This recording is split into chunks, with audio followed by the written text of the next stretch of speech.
नमस्कार, आप city reporter देख रहे हैं। मैं आपके साथ ताबिश कमाल हूं। मेरे साथ मेरे वीडियो जर्नलिस्ट साजिद भी हैं। दिल्ली में आज सरकार ने एक बड़ा फैसला लिया है।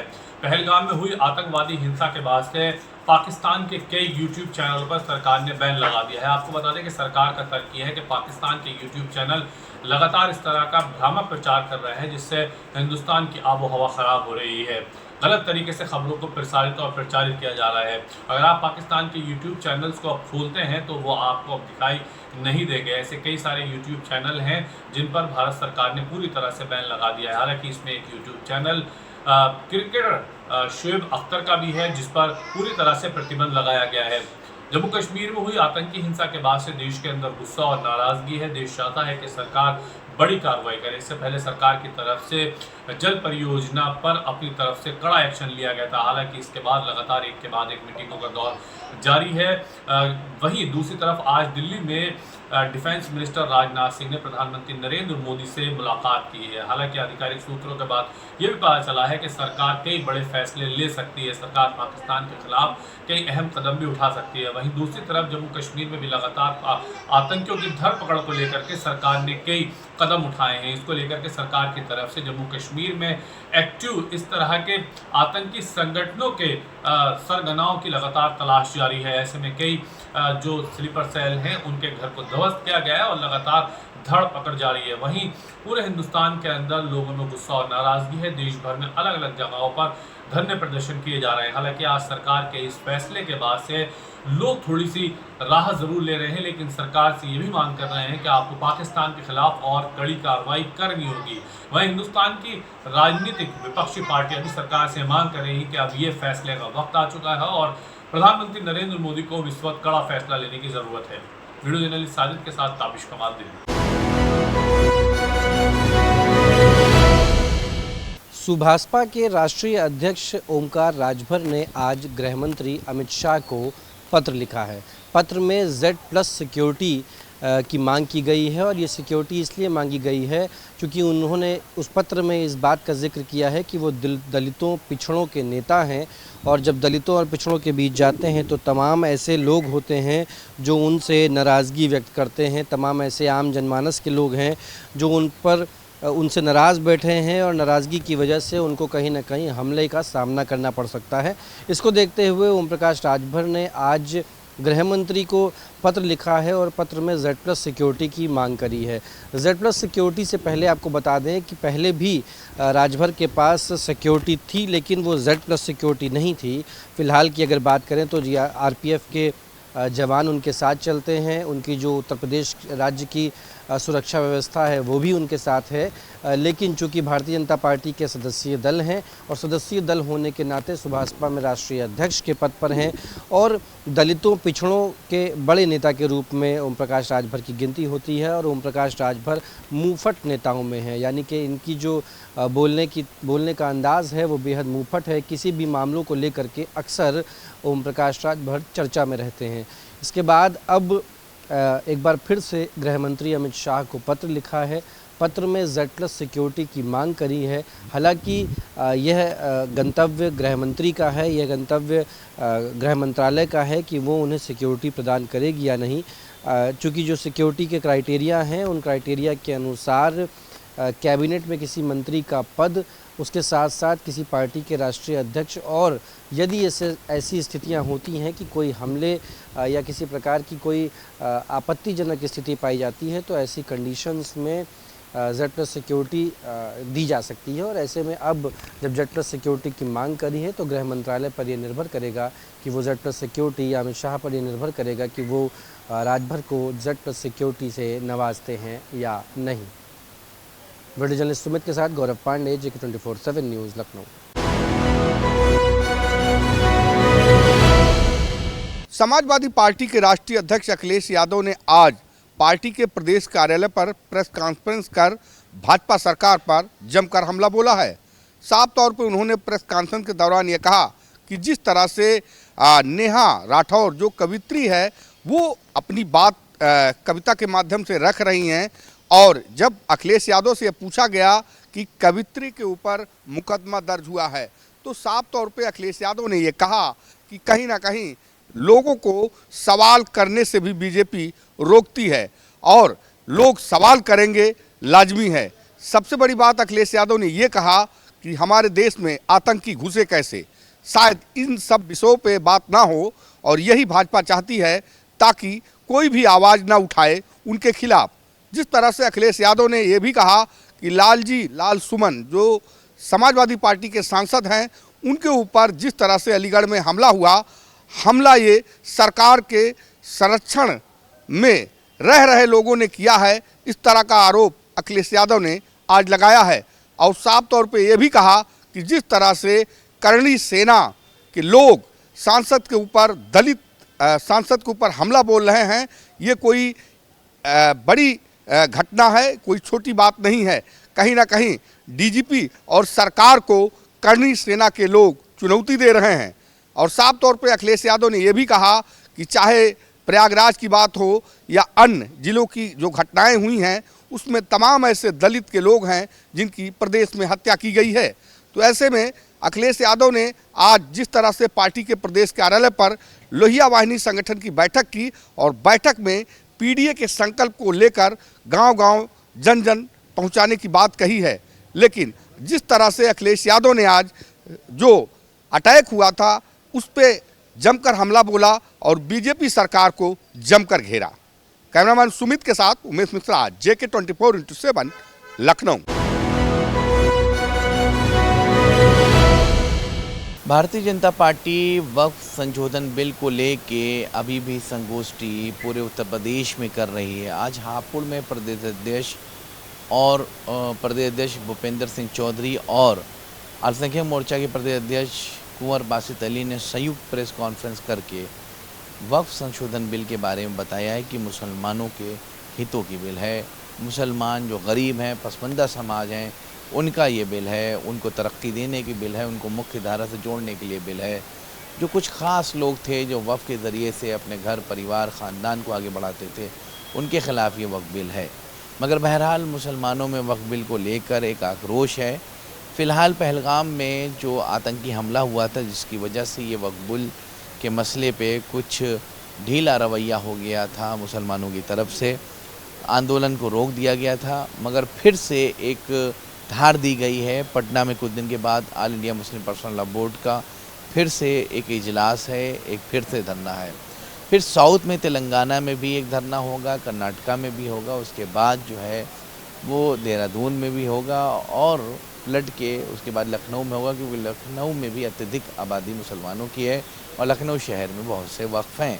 वहीं दूसरी तरफ भारतीय जनता पार्टी के बहुत से नेता, उनको ड्यूटी दी गई है कि वक्फ संशोधन बिल को लेकर डोर टू डोर जाएं, मुसलमानों को बताएं कि कहीं पे भी मुसलमानों की जो है अनदेखी नहीं की गई है। मुसलमान गरीब पसमानदा समाज के लिए वक्फ बिल एक डेवलपमेंट का काम करेगी और नरेंद्र मोदी इस संशोधन बिल को इसलिए लाए हैं ताकि हर मुसलमान को फ़ायदा हो और इन बिल के ज़रिए से कहीं ना कहीं स्कूल, कॉलेज, IT, टेक्निक पे मदरसा बनेंगे और क्लिनिकल, पॉलीक्लिनिक, इस तरह की व्यवस्थाएं मुसलमानों को दी जाएगी। गरीब बच्चों की फ़ीस जमा होगी और ख़ास तौर पर जो मुख्य धारा से पिछड़ गए मुसलमान, उनको फिर से मुख्य धारा से सरकार जोड़ने का काम करेगी। मगर देखने वाली बात है, इस तरह से बीजेपी नेता डोर टू डोर, शहर से शहर वक्फ संशोधन बिल के बारे में बातें कर रहे हैं। और एक और मुहिम भारतीय जनता पार्टी की तरफ चल रही है, वो है एक राष्ट्र एक चुनाव, यानी 1 नेशन 1 इलेक्शन की भी संगोष्ठी लखनऊ, भोपाल, हर शहर में हो रही है। और केंद्र नेतृत्व बड़े चेहरों को इन शहरों में भेज के लोगों को बताना ही चाहता है कि अब एक राष्ट्र में एक चुनाव हो। 2 संगोष्ठियाँ यानी 2 मुहिम पे भारतीय जनता पार्टी काम कर रही है। वक्फ बिल संशोधन, जिसमें मुसलमानों को बताया जा रहा है कि इसमें कोई दिक्कत नहीं। दूसरा 1 नेशन 1 इलेक्शन पर। अब देखने वाली बात है इन दोनों मुहिम पे किस तरह से भारतीय जनता पार्टी को पब्लिक की तरफ से रिस्पांस मिलता है। कैमरामैन सुमित के साथ रज़ा अब्बास, लखनऊ, JK न्यूज़। नमस्कार, आप देख रहे हैं सिटी रिपोर्टर, मेरे साथ मैं हूं संदीप गोयल।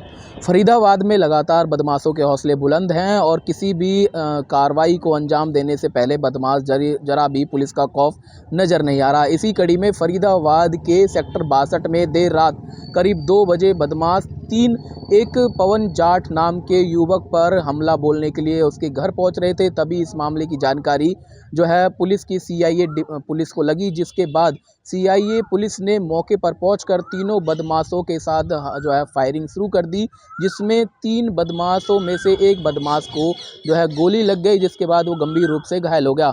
ऐसे में अब पुलिस ने उसको काबू करने के बाद अस्पताल में इलाज के लिए लेकर आई है। तो वहीं एक पुलिस कर्मी भी जो है इसमें जो है घायल हो गया, लेकिन उसको जो है गंभीर रूप को देखते हुए उसको बचा लिया गया। तो वहीं अब पुलिस इस पूरे मामले में जो है जानकारी देते हुए कहा कि पुलिस को इस बारे में जानकारी लगी थी कि 62 के रहने वाले पवन पर कुछ लोग जो है हमला करने के चांस से उनके घर पहुंचने वाले थे। तभी पुलिस की टीम जो है वहां पर पहुंच गई, जिसमें सेक्टर 65 की सीआई और सेक्टर 75 की सीआईए के जवान शामिल थे। इस कार्रवाई को अंजाम देते हुए पुलिस ने बदमाशों पर जो है फायरिंग करना शुरू कर दिया, जिसमें एक जो आरोपी है बदमाश, उसको चोट लग गई और उसको जो है अस्पताल में भर्ती कराया गया है। वहीं पुलिस का ये भी कहना है कि जो बदमाश हमला करने पहुंचे थे उसके पवन से पिछले दिनों से लगातार लड़ाई झगड़ा चल रहा था और पवन के साथ उनका कोई झगड़ा था, जिसको लेकर वो उनका जो है मारपीट करने के लिए पहुंच रहे थे। ऐसे में जो बदमाश हैं वो भी बल्लमगढ़ के ही बताए गए हैं, जिस पर अब पुलिस कार्रवाई करती हुई नजर आ रही है। तो वहीं एक बदमाश को पुलिस ने काबू कर लिया है और आगे की पूछताछ के लिए उसको जो है कस्टडी में लेने की बात कही जा रही है। लेकिन इन सारे मामलों के बाद अब कहीं ना कहीं सवाल खड़े हैं कि पुलिस लगातार जिन अपराधियों को पकड़ने की बात कर रही है उसके हौसले किस तरह से दिनों दिन फरीदाबाद में बढ़ते नजर आ रहे हैं। सहयोगी राकेश के साथ संदीप गोयल, 24/7 न्यूज़, फरीदाबाद।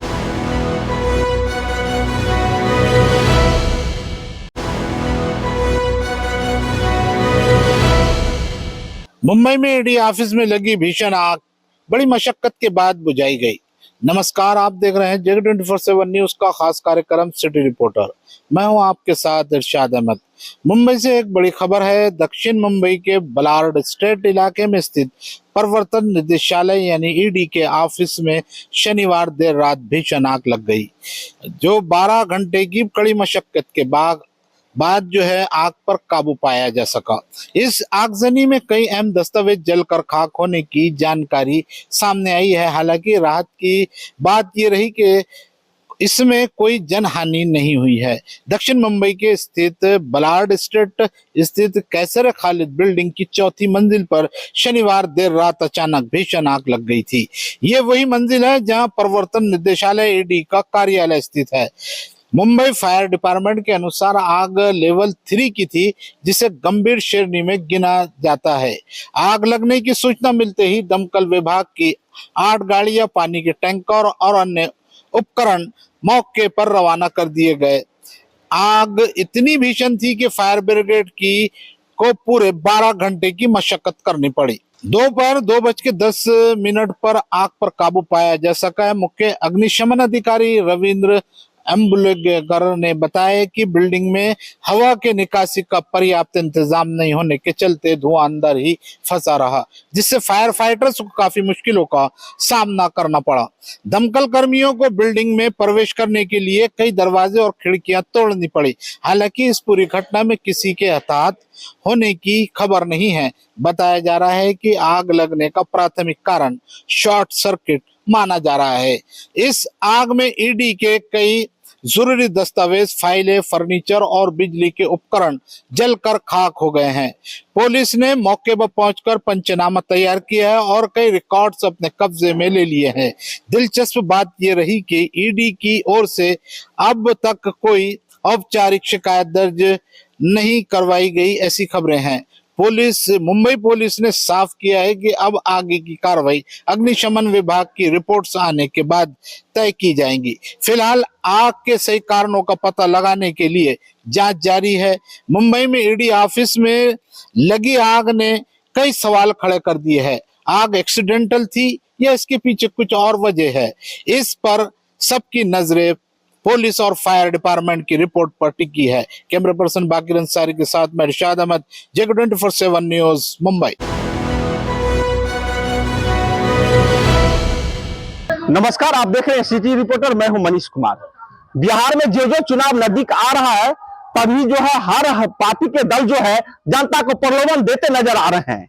इसी कड़ी में जो है प्रशांत किशोर ने जो मंत्री है अशोक चौधरी उन पर कटाक्ष किया है कि अशोक चौधरी की जो बेटी है संभावी चौधरी, उनको समस्तीपुर से जब टिकट मिला तो उसमें खरीदारी की गई।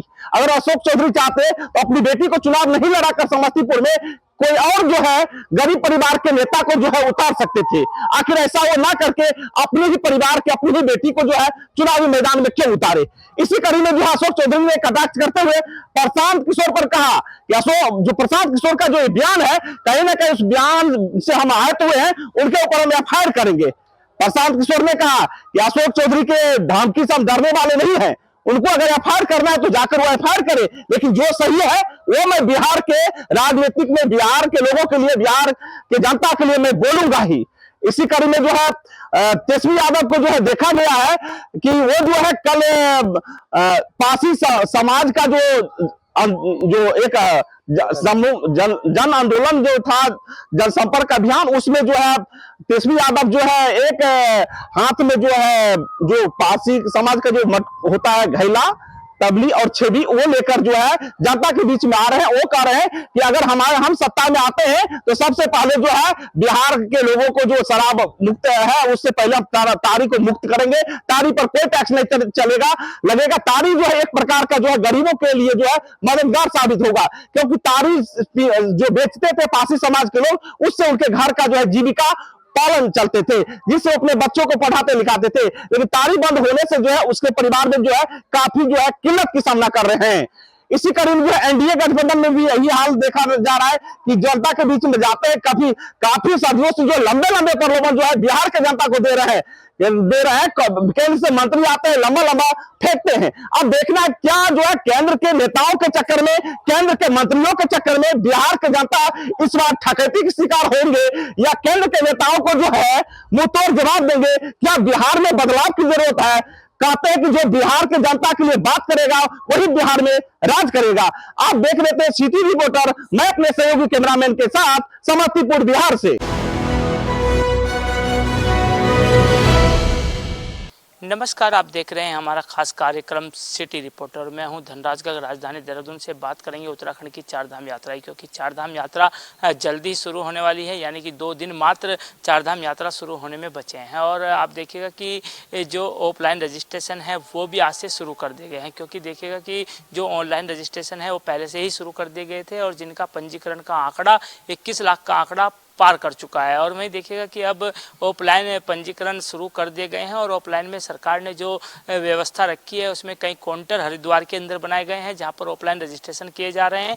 और अभी तक देखा जाए तो भीड़ लगातार श्रद्धालुओं की ऑफलाइन रजिस्ट्रेशन के लिए भी लगी हुई है, क्योंकि सरकार ने जो नियम बनाए हैं उसमें साफ तौर पर 40% ऑफलाइन रजिस्ट्रेशन करने की बात सरकार की तरफ से की गई थी, और वो जो ऑफलाइन रजिस्ट्रेशन है वो शुरू कर दिए गए हैं। और वहीं देखिएगा कि चारधाम में यात्रा की जो तैयारी है वो पूरी सरकार की तरफ से कर ली गई है, शासन प्रशासन की तरफ से कर ली गई है, और खासकर सुरक्षा की दृष्टि अधिक रखी जा रही है। क्योंकि इस बार जिस तरह का हमला कश्मीर में पहलगाम में हुआ है उसके बाद से कहीं ना कहीं उत्तराखंड की जो पुलिस है वो भी अलर्ट मोड पर है, और उत्तराखंड की जो चारधाम यात्रा है वो सुरक्षित हो, सुगम हो, उसके लिए मुख्यमंत्री पुष्कर धामी लगातार प्रयास कर रहे हैं और अधिकारियों को निर्देश दिए हैं। और इस बार पहली बार ऐसा होगा कि चारधाम यात्रा में जो कहा जाए कि सुरक्षा बल है, विशेष सुरक्षा बल लगाया जाएगा, ताकि ऐसी गतिविधियों पर ध्यान रखा जाए कि जो इस तरह की आतंकवादी गतिविधियां हैं उन पर वो विशेष दल कहीं ना कहीं निगरानी रखने का काम करेगा। यदि कोई भी इस तरह का संदिग्ध व्यक्ति नजर आता है तो उस पर कहीं ना कहीं कड़ी कार्रवाई भी की जाएगी और उसको गिरफ्तार भी किया जाएगा।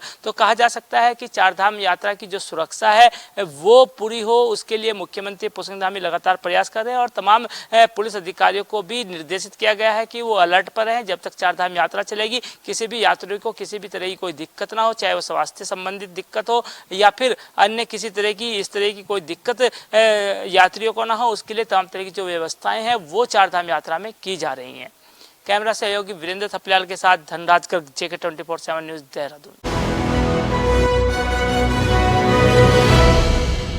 नमस्कार, आप देख रहे हैं हमारा विशेष प्रोग्राम सिटी रिपोर्टर देहरादून से। मैं संचित शर्मा आपके सामने एक बड़ी खबर को लेकर के और बात करेंगे देहरादून में बढ़ते ट्रैफिक की।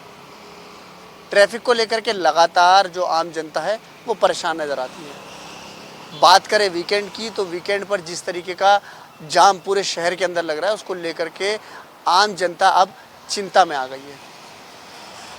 लगातार वो सोशल मीडिया के माध्यम से और तमाम अन्य माध्यमों से पुलिस और जो जिम्मेदार लोग हैं उनको सचेत करते हैं, उनको सूचनाएं भेजते हैं कि जिस तरीके से शहर के अंदर ट्रैफिक बढ़ रहा है इसका कोई ना कोई इलाज किया जाए। साथ ही साथ दिल्ली देहरादून एक्सप्रेसवे की अगर बात करें, उसके बनने से लोगों को ये लग रहा है कि दिल्ली का जो ट्रैफिक है वो देहरादून की तरफ ज़्यादा तेज़ी से बढ़ेगा। क्योंकि बात करें उत्तराखंड की, तो उत्तराखंड एक टूरिस्ट डेस्टिनेशन है और लगातार उत्तराखंड के अंदर जब गर्मियों का सीज़न आता है तो टूरिस्ट उत्तराखंड की वादियों का, उत्तराखंड के झरनों का, नदियों का लुत्फ़ लेने के लिए उत्तराखंड आते हैं। लेकिन बात करें अभी की स्थिति की, तो देहरादून की जनता के मन में ये चिंता है कि अगर ट्रैफिक इसी तरीके से बना रहा तो सीज़न के टाइम पर निश्चित तौर पर ट्रैफिक की स्थिति ये होगी कि आम जनता को इससे परेशान होना पड़ेगा। साथ ही साथ इन्हीं सभी चीज़ों को लेकर के उन्होंने ये भी कहा है कि देहरादून के अंदर जिस तरीके से पार्किंग की दिक्कत है, पार्किंग को लेकर के लगातार अगर कहीं पर कुछ सामान लेने, दवाई लेने या अन्य कुछ ज़रूरी सामान लेने के लिए गाड़ी रोक करके खड़े होते हैं तो पुलिस वाले चालान करते हैं, लेकिन कोई जिम्मेदार व्यक्ति या जिम्मेदार विभाग इस चीज़ पर ध्यान नहीं दे रहा है कि आम आदमी पार्किंग कहाँ पर करे। तो इन्हीं सभी चीज़ों को लेकर के बतौर नगर निगम और पुलिस प्रशासन दोनों को ही जनता ये कह रही है कि किसी भी तरीके से इन सब चीज़ों की व्यवस्था की जाए, देहरादून के ट्रैफिक से निजात दिलाई जाए। अब देखने वाली बात ये होगी कि देहरादून के ट्रैफिक से और पार्किंग की समस्या से किस तरीके से लोगों को राहत मिलती है। कैमरा पर्सन वीरेंद्र थपलियाल के साथ जगह 24/7 के लिए देहरादून से संचित शर्मा।